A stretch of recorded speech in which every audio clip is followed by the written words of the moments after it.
YouTube fans, this is TheSkulKlown.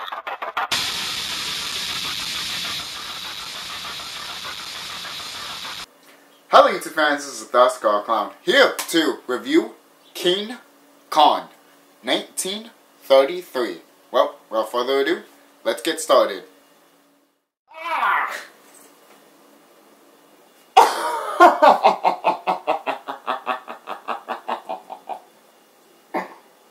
You! Ah!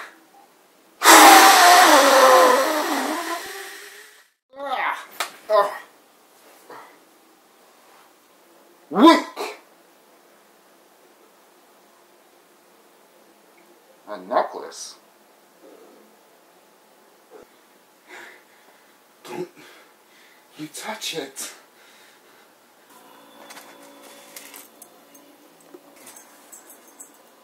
It's just a necklace. It doesn't even mean anything. You're wrong. It means everything to me.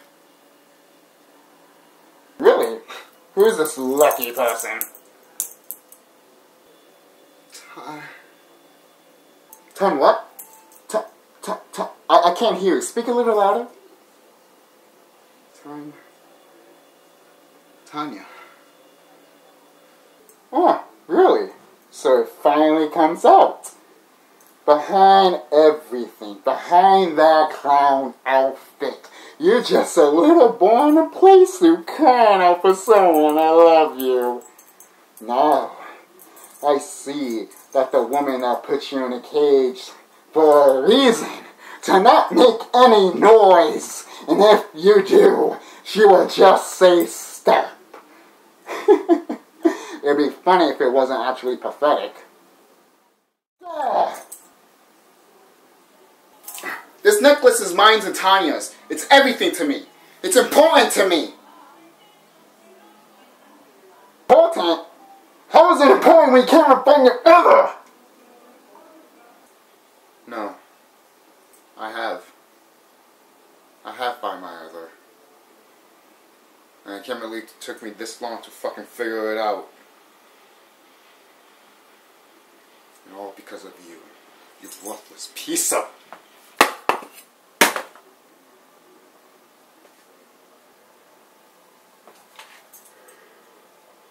I told you, do not mess with this necklace.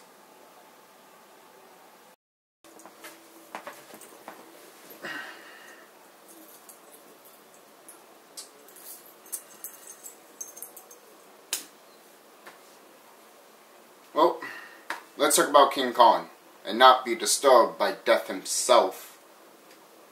Anyways, let's review this movie.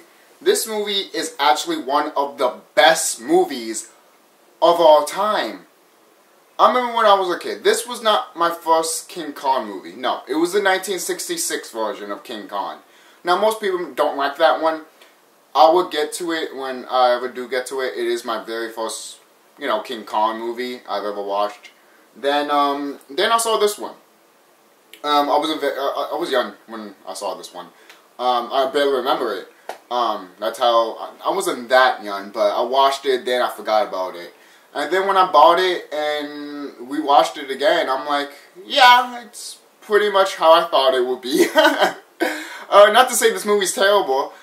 This is one of the best movies of all time since when it came out in the 30s, This was the first kaiju ever conceived, technically, I mean, this is genius. This is a great movie. So all it starts with basically friends wanting to film a movie. Gas bombs of yours. According to you, one of them is enough to knock out an elephant. We've got to get to where we're going before the monsoon starts. You can trust me to see you through a blow, I hope. When I don't get sore, Skipper, but you know what it means to run into the tropical rainy season when you're trying to make an out. That's awesome. Friends just wanted to film a movie. They go to an island, and obviously the director is trying to find a good actress, but there's no good actress around, so they just take a girl that's from the street. With your looks. I can get by in good clothes, all right, but when a girl gets too shabby... No family? I'm supposed to have an uncle someplace. You ever do any acting? I used to do extra work now and then over on Long Island. Studio's closed. hey, you want to be famous? You want to be an actress? There you go. So they take her, and they go to Kong Skull Island. And to be honest, this movie is kind of sexist. I'm not gonna lie. There are some things in this movie you'd be like, I know it was the 30s, but you look back on it, you'd be like, no wonder you were remade 2 times. Fuck. It's funny because even though they were going to be remade 2 times, there was going to be other remakes. But shit, look at that. But anyways, so they go to Skull Island. Didn't they? Let's go. I want 2 men left here to guard the boat. All attended to, sir. Good. You all ready then? Come on.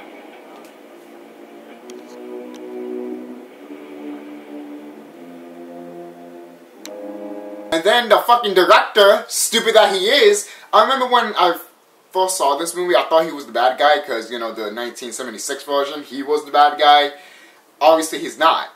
But I'll get to that soon. But he's recording.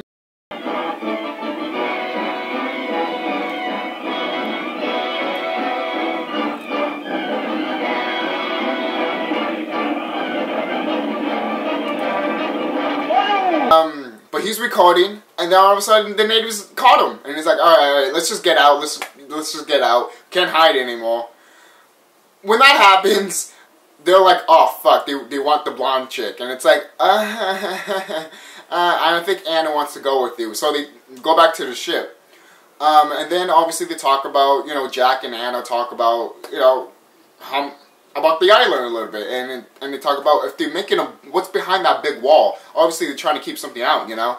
And it's again, the writing here is spot on. Again, it's an adventure movie. This movie is an adventure movie, and I love it.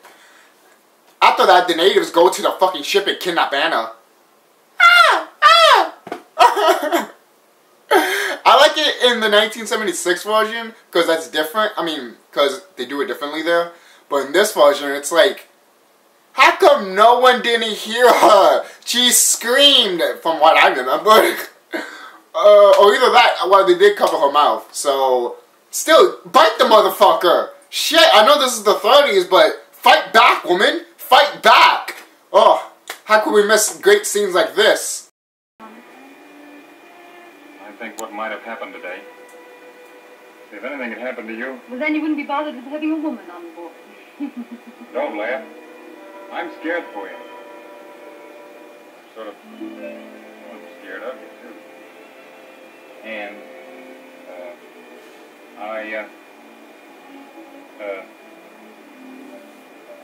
say, I guess I love you.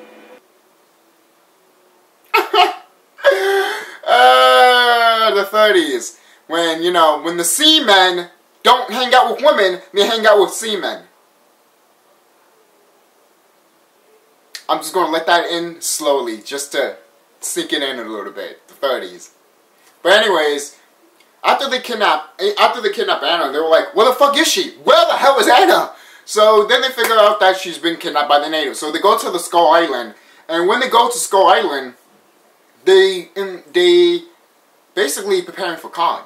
Khan is coming, and they're doing drums and everything. They're calling his name, Khan, Khan. They go on top of the freaking the wall. They go on top of the wall, chanting for Khan. The girl is tied up and everything like that, and she's all like, kind of like a little bit of drug probably. They probably did something to her because she's not trying to get out of the situation at all. Even in the remake, the 1976 version, she doesn't try to get out. She looks like she's in drugs. They probably did something to her. Probably they gave her something to just be like all wheezy and everything like that. That's the only way I can explain it. If not, then how come she didn't fight back and left? Oh, they would have killed me. The cavalry was on its way anyways. No shit. But anyways, when she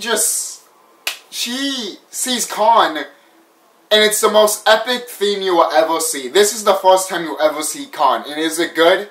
Yeah, it's actually pretty good.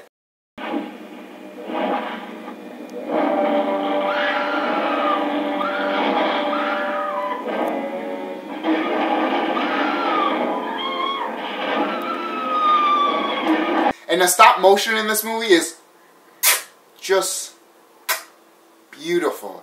It's like if Tim Burton decided to remake King Kong. I'm surprised he hasn't even done that.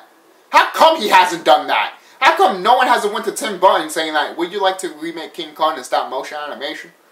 Obviously that won't happen. Who knows, it will probably happen a few years. Even though we got Kong Skull Island already, we probably won't see that 10 or 20 years from now. If Tim Burton is around still and he's not retired or dead, if he still wants to do it. Or if anyone wants to be like, give him a green light or some shit like that, or tell him about it. I don't know. Because I would love to see that version. Would it be in black and white? Why not? Do a traditional way, Tim. Why not? If you want to remake King Kong and you want to do stop motion animation, make it black and white too. Traditional, you know? That's just me. But anyways, when you see Kong, it's epic. Yes, they show the, they basically have close-ups of Kong and he looks kind of goofy a little bit. But it still holds up. You know it's there. It's physically there. They made an animatronic to make a life-size version of Kong. They made a big hand for Kong. And they also made a little toy, stop motion, of Kong. And obviously, the guys are trying to get Anna back. And a few people die. Yeah, a lot of people die in this movie. So much for making a movie with your friends. In a way, you are doing that, but it's like in a movie. I like it, to be honest. And Kong is just a badass. And he fights the fucking T-Rex. One of the best scenes in the whole movie.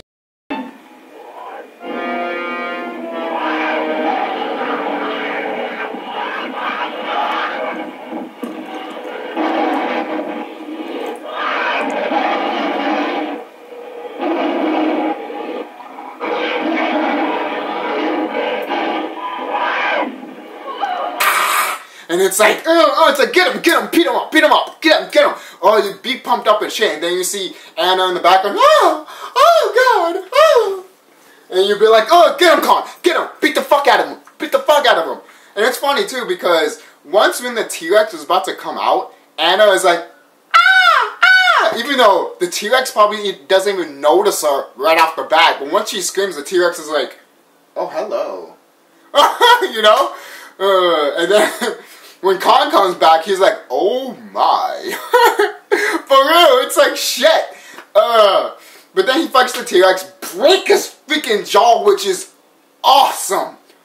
Awesome. And there's blood. Like, I mean, not color blood, but to be honest, most people have weirdness with color blood. Me, I get cringeworthy sometimes when I see black blood. The classic black blood from the 30s and cartoons and all that shit. I don't know, that disturbs me even more than just color blood. That's just me, because something about black blood, like, it's like you're dying, you know? No, I don't know, that's just me.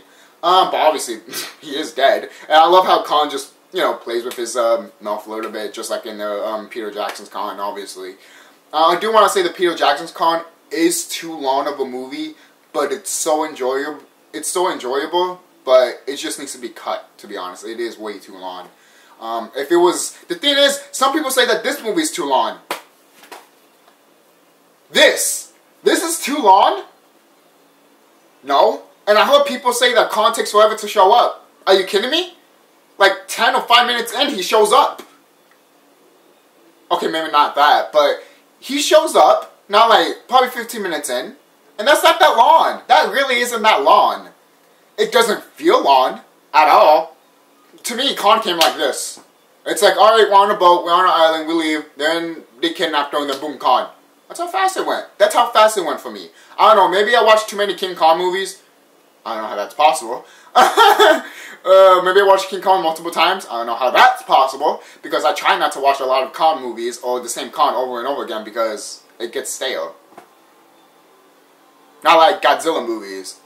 Sorry. I love you, King Kong, but can't do the same thing over and over again. Sorry. Maybe that's why there's only 3 remakes.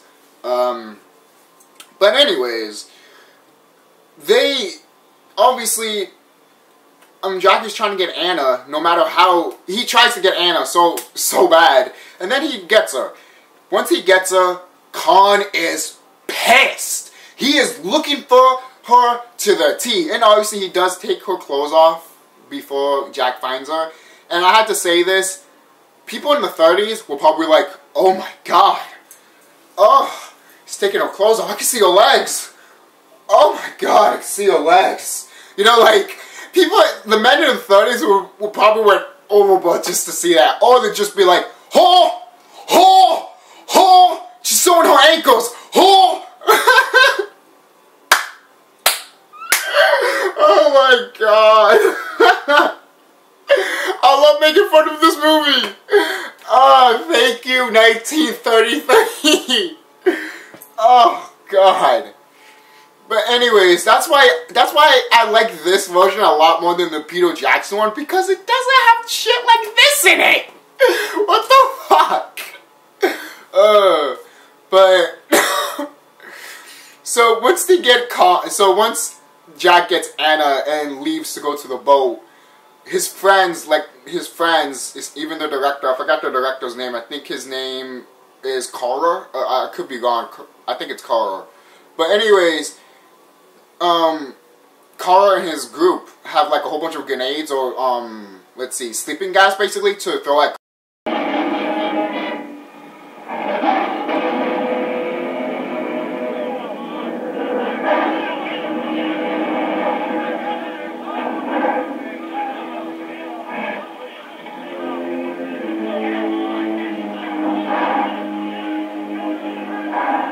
Carter's like, No chains will ever hold that. We'll give him more than chains. He's always been king of his world, but we'll teach him fear. We're millionaires, boys. I'll share it with all of you. really nice of him, to be quite honest with you. I don't know, I remember when I saw this guy the first time, I was like, I hate you. But then the way he talked, the way he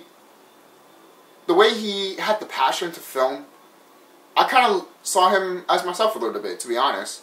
And it was wrong to misjudge him, Carter, because in 1976, you fucking hate him because he's just a money-grubbing fucking person that just wants to make money. That's why he went to Skull Island to look for fucking oil, and that didn't happen, but we talk about the 76 version when I do review it eventually. But, again, that's my first Kong movie, and I love it. Some people hate it, I love it. It's not is it good compared to this in Peter Jackson's remake? No, but it does its own thing that's great, and I love it. But moving on, they take Kong to New York City. And you think that, and it's funny because I'm going to, again, 1976 Kong, they show him in the boat, and it takes a little bit while to go to the city, which I do like. But they skip that, obviously, in this version. Because this is the first version, duh. But I do like that. I like that change of pace. But at the same time, I do wish we kind of get that Khan in the boat moment. Maybe if Anna could have looked at Khan a bit and be like, I don't want him to go to America. You know, like something like that. I don't know, that's just me. And maybe Jack be like, oh, don't worry about it, Khan will be fine, you know? And then it comes, you know, to New York, and then boom, something happens. But no, it just cuts away to New York, and everyone's dressed up, and Anna and Jack have been engaged. It's been a year. Wait, what? It's been a year?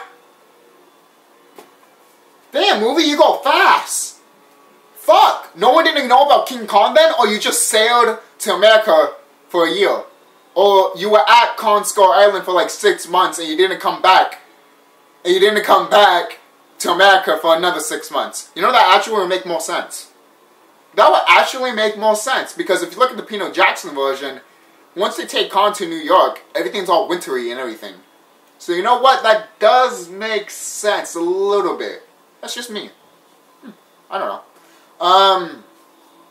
Again, Kong escapes. He sees Anna and he escapes. He wants to be with Anna, and I don't blame him. I really don't blame him. He wants to be with the woman that he loves and cares about. And you know what? That's really emotional for me. That's really it tugs the heartstrings. And don't get me wrong, Jack is trying to do anything possible to be with his woman too. But Kong, you feel more for Kong because I don't know, he's just an animal.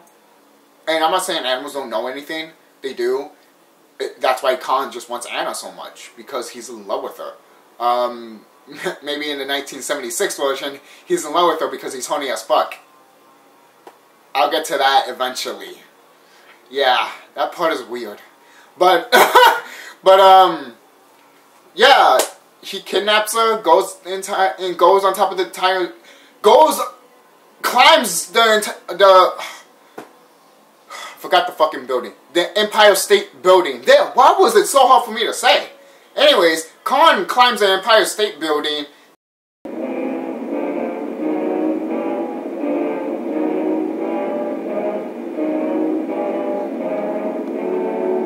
He waits for the helicopters to come and shoot him. And the thing is, Anna doesn't really do anything. Khan leaves her there, and she doesn't react to how Khan is. Like, most people look at this movie and be like, the relationship between Anna and Khan, and I'm like, what the fuck are you talking about? There is no relationship between Anna and Khan. I mean, maybe a relationship between Beauty and Beast, but not Anna and Khan. It's like, why? Why would you do that? In the 1976 version, you felt more of a connection with them. You did. You really fucking did. And then in the Peter Jackson Khan, you felt emotion there too. But to be honest, I felt more emotion for the 1976 version than the 2005 and 1933 one. That is just me, guys. That is my preference, and that's how I look at it. For crying out loud, at the end of the fucking movie, Khan gets shot, but you don't see no bullets. I could be gone. Maybe they do show bullets. But they just fly ahead. Khan's like, fly ahead.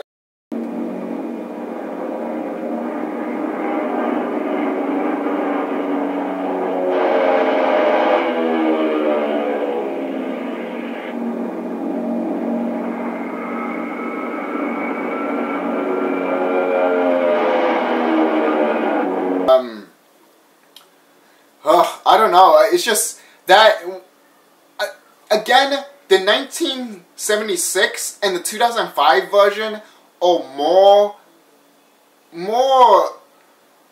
engaging. But the 76 version is more engaging than the 2005 version because just watch it. Watch the ending and you will fucking know. Compare to the ending of 2005 and compare to this ending from 1933 and look at 1976. Two different. One woman's looking like, oh, I'm tired. The other woman is like this. And the other woman in the middle is like, no, don't kill him. Don't. Which one you gonna have more emotion to? Thank you. The middle one. The middle one that's playing to them, do not shoot him. Do not kill him. And just going up to Khan saying, no, please, hold me so they won't shoot me. And yet, this doesn't happen here. This doesn't happen all in the Peter Jackson one. That's why I like the 1976 one. And don't get me wrong, I love this movie. I love the Peter Jackson Khan. But what the fuck, guys? What the fuck? Like, I can understand this was the 1930s, but no one doesn't point this out in this day and age, 2017, and no one doesn't point this shit out. Like, I know. Like, don't get me wrong, this is probably your first Khan movie, and you want to, nostalgia purposes. I understand. I'm the same way with Khan 1976. But if you look side by side, one does better than the other. Not to say that this doesn't do terribly, no. If you look at the 1976 version, you'd be like, I want more monsters. Yeah, I agree. You want more monsters. But as a Khan movie, it's perfect. Fuck what anyone says about that movie. This, if you want your monsters, you got it. You got it right here. You got it in the remake. Congratulations, people. You got your T-Rex. You know? And the thing is, once it all ends, Carl just looks at Khan. And he's like... He's like... You!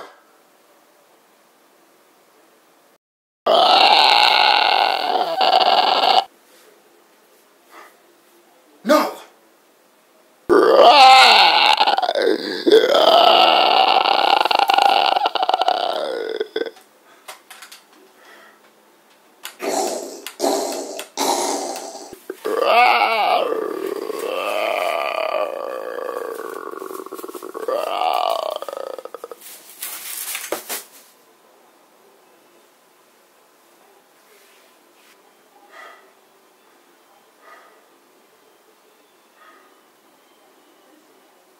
that killed him.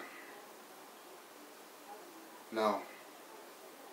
It was beauty that killed the beast. This is TheSkulKlown signing off.